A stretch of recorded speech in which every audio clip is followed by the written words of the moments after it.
The old coot here, coming back at you with another exciting video. Just a little bit of a update, a process, procedural type thing to the video I just did before this one. When making sauerkraut or fermented miscellaneous produce, whatever, when you use your, whatever this is, the pestle part, right, to push down, or the mortar and pestle, I forgot which one is which. But when you use this to press down, don't be surprised if you see some foaming action in there. The foam is a good thing. That means that all the bubbles from in here are coming up. You want your produce, cabbage, right? Whatever it is that you're fermenting, onion, there was onion in here, carrot, whatever you put in there, you want the bubbles to come up and out of the jar basically. And you want that liquid, that 1 teaspoon of salt per 1 cup of water to go in and basically surround and then penetrate. Penetration is the word of the day. That's what she said.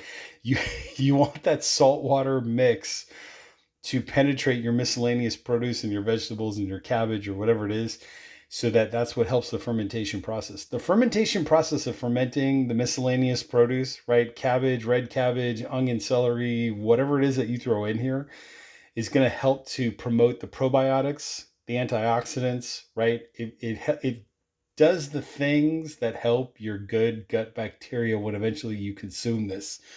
In this jar, I've got my microgreens, which I'm waiting for these to sprout. This will probably be about another 4 days or so.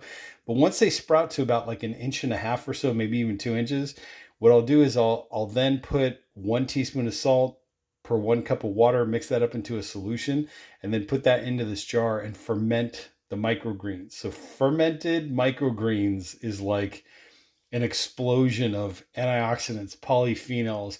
You're getting fiber in there. You're getting all the vitamins, nutrients, minerals of the microgreens themselves, plus that extra added fermentation process. It's insane what this does to your health, your gut bacteria, your good gut bacteria, right? Your gut biome.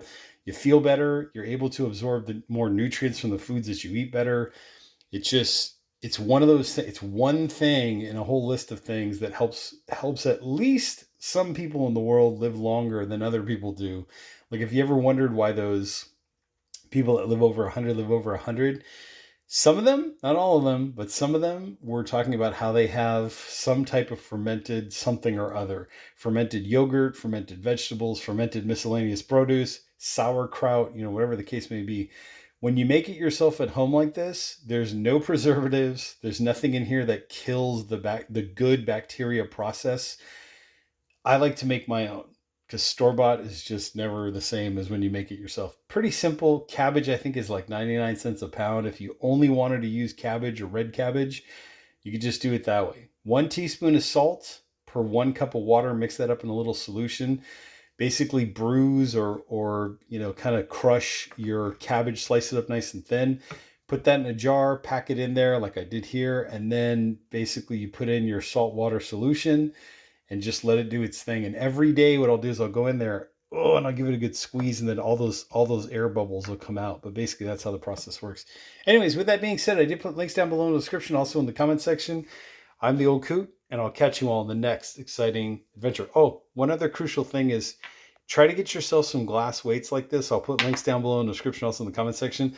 Once I'm done packing this down, the glass weight will go on top, right, of the stuff, the miscellaneous produce, so that the water line is above the vegetables, the produce, whatever it is that you're fermenting. That's very, very important, because keeping everything submerged below the top of the water line is what helps the fermentation process. If there's any vegetables that stick up above that level, there's where you might get some bacteria, mold growth, spores, all the nasty stuff.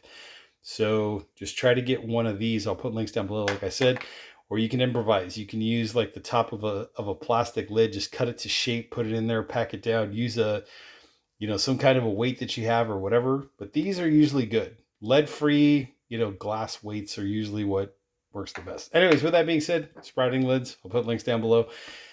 With that being said, I'm the Old Coot, and I'll catch you all on the next exciting adventure. By the way, the smell right now smells like really concentrated, strong sauerkraut, which is what it should smell like. Pungent, tangy, aromatic, depending on what spices you put in here. Like, I think I ended up putting like some pepper in here. You can put some chilies in here. You can put whatever you want. There's dill in here. There's some dill, and there's fennel as well. Just kind of give it like a little sweet kind of kick like that. But Depending on what spices you use, you also pick up some of that too. But the smell is amazing. And the juice, you can also drink, like I usually drink maybe about a tablespoon or two of the juice per day, because that kind of just helps with the digestion and everything else. So with that being said, I'm the Old Coot, and I'll catch you all in the next exciting video.